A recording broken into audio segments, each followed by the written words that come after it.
Les 27 pays de l'Union européenne ont approuvé le nouvel accord de Brexit conclu avec Londres, a annoncé jeudi le président du Conseil européen Donald Tusk. Mais l'accord sur la sortie de la Grande-Bretagne de l'Union européenne devra encore être approuvé par le Parlement britannique samedi. Nous sommes très proches de la fin du processus, a déclaré le dirigeant européen lors d'une conférence de presse. Brexit, fin de la suprématie du droit européen. Le président de l'Union européenne Donald Tusk a assuré que l'accord préservait l'intégrité d'un marché unique et permet d'éviter le chaos et une atmosphère de conflit entre l'UE et la Grande-Bretagne. Quel est l'impact du Brexit sur l'Afrique ?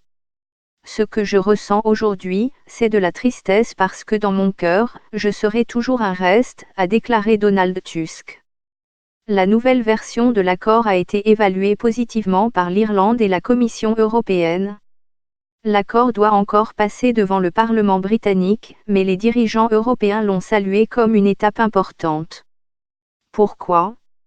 Tout d'abord, 95% de cette entente révisée est l'entente conclue avec la prédécessure du Premier ministre Boris Johnson, Theresa May, au cours de 2 années de négociations laborieuses. Et ensuite, les droits des citoyens, les affaires en cours devant la Cour de justice des communautés européennes, les finances, les données des citoyens de l'UE stockées au Royaume-Uni seraient tout protégées en vertu de cet accord. Selon le négociateur en chef de l'UE, Michel Barnier, ce texte fournit la sécurité juridique et la certitude là où Brexit crée l'incertitude.